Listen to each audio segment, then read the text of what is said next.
Welcome back to a Sunday edition of Stand on Guard. I'm your host, David Crayden. Thanks for watching today. You've all heard of surreal artwork. Well, I've got a surreal climate change conference for you in just a minute. So we are in a very precarious position in this country. We need political change, but we also need the resolve to resist.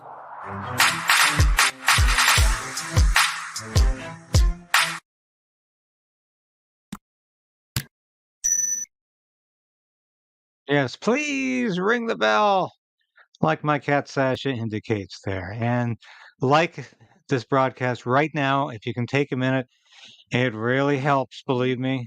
And I always forget to ask at the beginning. And so I've been reminded many times, please ask people to like the broadcast. And if you do so, we beat the algorithm. That silly algorithm that is so difficult. Share this with your friends and family.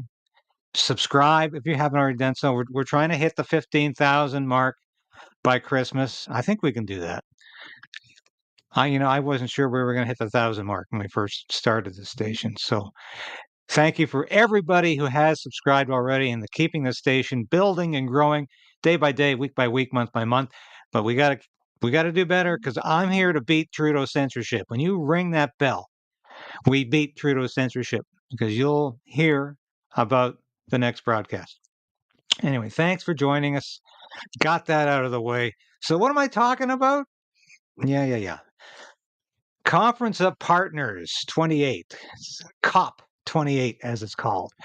The Climate Change Conference. You've heard about it, yes. There it is. I just wrote an article in the Epic Times about it. It came out yesterday. It's been my fastest growing article on the Epic Times website in 3 months, probably maybe 4. People are fascinated by this. And I call it a surreal conference. Why is that? Because, well, it's kind of like seeing something you don't expect when you're looking ahead of you. Now, you can find various examples of this, but surrealism is putting the imaginary with the real. It's foisting together two things that are usually antithetical, excuse me, to each other. But in this case, we have COP28 being held in the desert. Yes, in Dubai, UAE. So it's being held in Dubai. When I first heard this, I couldn't believe that the kingpins of climate change, this elite of climate change, fast change artists, these magicians, these people who think this is an existential threat, are going to get away with having a climate change conference in the desert, in the middle of oil-rich UAE, United Arab Emirates. It's being chaired essentially by a bunch of oil magnates. Do they see any compromise in this? Do they see any contradiction in this? Does it occur to these people that something doesn't look right about this picture? Can you imagine the cost alone of the air conditioning to keep these meeting rooms and these hotel suites nice and cool for the climate change advocates who are all there? Big carbon footprint. And of course, half of these people are arriving on private jets. No big deal. No big deal. Because, as we've heard from so many climate change hypocrites over the years, we are allowed to fly around in private jets. It's okay for us to jet set like this because, we're special and we have to get the message out real fast. So don't expect us to take boats across the Atlantic or across the Pacific, whatever the case may be. And don't expect us, for God's sake, to take public air travel because we're very special people. We're very important people. And what we do is really, really significant. So we need to travel privately. So, these thousands of people attending this conference, And they all arrive on private jets. Just about all of them. 90% at least are arriving on private jets. And except for some of the people who are part of the Great Unwashed who are also there. They have to fly public. But most of them are arriving in private jets. Another huge carbon footprint, but it's all for the cause, isn't it? Let's listen to some of the blather from here she is, the woman, now a woman. She was a girl when she first went to the United Nations and complained about how dare you do this to me and my generation, put us through climate change. It's an existential threat. Yes, here is Greta Thunberg talking about COP28. Coming months and the coming years, right now, that will be crucial in what the future will look like. It is what we decide now that will define the rest of humanity's future. And whether we choose to do that or not, if we don't, it will be a death sentence to countless of people, and it is already a death sentence to countless of people living on the front lines of the climate crisis today. But the political will is nowhere to be seen. The people in power are spending their time looking for false solutions and finding and creating loopholes which maintains business as usual and keeps them in the position of power. And our responsibility and our role here as activists in conferences like this is to call them out and to tell the truth. And the truth now is that these processes are failing. They are failing us here in this room, they are failing our children, they are failing all of humanity and the future generations to come, but most importantly, they are failing the people bearing the brunt of this crisis today and have been for the last decades. Here it all is. They're failing. Everybody's failing, Greta. Everybody's failing the climate change activists. They're not fighting hard enough, even though people are impoverished by fighting climate change, especially here in Canada. Uh-huh. Have you thought about this for a second, too? I mean, the existential threat aside, whether you think there's impending doom in the next 10 years because of climate change, have you noticed that they call climate change green? You remember what green used to mean when that term first became popular, when it became part of the environmental vernacular?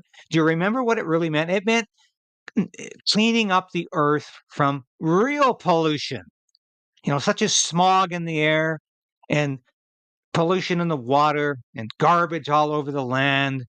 And how do we manage landfill sites better? How do we not pollute the world? It's being used almost exclusively by left-wing woke academics, media, and politicians to describe carbon. Getting rid of carbon is somehow green because they equate carbon with pollution. They don't want to talk about real pollution. They want to talk about imaginary pollution called carbon. Our own Justin Trudeau, Prime Minister of Canada, loves to talk about the carbon tax as the tax on pollution. He just says that with such incredible blasé. Like he doesn't really know what he's saying. He doesn't care what he's saying. He says it like we're just supposed to believe it. Yeah, carbon's pollution. Trudeau says so. Of course, carbon is not a pollution. This is not a tax on pollution. The carbon tax is not a tax on pollution. It's a tax on people who have to buy fossil fuels in order to live, in order to keep the heat on, in order to drive their cars, in order to keep the lights in the house on. So that's what it's a tax on. It's not pollution. So stop talking about green when you're talking about the farcical fight against climate change. When you're talking about a carbon tax that just hurts people, it's a punitive tax on real people. And that's what Justin Trudeau and others who impose carbon taxes around the world can't remember. Let's just see how the media celebrates COP28, though. How they just think it's another wonderful opportunity for these wonderful people to get together, to wine and dine each other, to have gourmet food, to have wonderful conversation. over candlelight and wine and to talk about the future of the earth. 1 year ago, he was prevented from even coming. And him, well, he wasn't going, then maybe, then yes, briefly. Spool on a year, King Charles centre stage, a recognition for a man who's been warning for decades about climate and fossil fuels. With what we are witnessing, our choice now is a starker and darker one. How dangerous are we actually prepared to make our world? And the PM here, but the UK's reputation for climate leadership damaged by his changing a series of key green promises at home. We have got an incredible track record in decarbonising in the UK, faster than any other major economy. We should be really proud of that, and I'll be proud of that record at my meetings later today. So we can get to net zero, but we can do so in a more realistic, proportionate way. Sunak's ministers doing the media rounds here to press UK climate commitments against significant global criticism. By 2030, we're going to cut carbon from our economy by 68%. The EU is at 55%, and the US is at 40%. So that gives you an idea of how far ahead the UK is. I showed you that clip from the UK to demonstrate just how captivated the mass media, the mainstream media in the UK, and it's the same throughout most of Europe, how captivated they are by climate change and how they think this is the issue that most people fret about and lose sleep over at night. You see the reports in Canada and the US all the time. It's the same here. It's the same blather, the same nonsense. But it's interesting, isn't it? Because one of the keynote speakers at COP28 was, as you see, King Charles II, formerly Prince Charles, who used to blather on about climate change incessantly during his years as prince. Now he's king, and now he can really blather on about climate change because he loves that subject. Yes, it's because it's one of those things that you can talk and talk and talk about. And people like him, the elites of this world, the globalists of this world, the people who are acolytes of the World Economic Forum and the United Nations, and everybody like that, they can blather on about that because they don't have to make any sacrifices. They expect you to make those sacrifices. They expect you to pay the taxes. They expect you to not be able to afford to live and ultimately to go in a cave. The prince and the king and the rest of the elites, they've got castles to go to, don't they? But you won't own a home. You won't have any money, and you'll like it. Last part's not right. So that's what's happening at COP28. And that's the reality right now of what's happening. So I find this all quite fascinating. And I think it is absolutely ridiculous what the climate change activists continue to get away with because they expect you to give up everything. And the net result is what? Starvation? Because yes, they want fertilizer reduced by 30% in Canada and in Europe. And the magic date is all 2030. Does that give you pause? Does that make you concerned that we've got 6 years of bad things ahead of us? More authoritarianism, more government control, more state interference in your life and every element of your life. You bet it's coming. But Justin Trudeau's not even at COP28. But he sent his right-hand henchman, Environment and Climate Change Minister Stephen Guilbeault. And here's Mr. Guilbeault. Yeah, he's the guy that says he's a proud socialist. And he's the guy that flew to China in September just to meet with his Chinese communist friends who are allegedly fighting for climate change, against climate change just as hard as he is. And here's Mr. Guilbeault offering a few choice observations. We'll be pledging $16 million to the Loss and Damage Fund. We think this is a significant step forward. I think it will also help create goodwill and trust building in these negotiations. Thank you, Mr. Gabo. Another $16 million. That's a drop in the bucket, of course, compared to what you're already costing Canada. This is the guy who's going to the United Nations for a single-use plastics treaty because the Trudeau government's single-use plastics order in council was shot down by a federal court. This is the guy who says we've got to shut off the power, we've got to eliminate natural gas because that's part of fighting climate change. It means doing without fossil fuels. And what else does Mr. Guilbeault say? Well, yes, we have got to blame every single forest fire and flood on climate change. And if we don't keep forcing people to pay the carbon tax, it's going to stay the same or get worse. Very interesting. We know this is a farce. We know this is a big charade. This is a power play. You know, my friend Dan McTeague, a former Liberal member of Parliament for the Scarborough area, and now is the president of Canadians for Affordable Energy, told me that he considers Guilbeault to be a Manchurian candidate, a useful idiot, and a bona fide Marxist in the Liberal cabinet. And this is the guy who's representing Canada overseas at this conference. And you know who else is there, though? Because we've got people from the government of Alberta and Saskatchewan who are there to defend themselves from the decisions that are being made. Because Alberta could freeze this winter if it actually adhered to Ottawa's net zero policy. Because it doesn't have hydroelectricity, neither does Saskatchewan.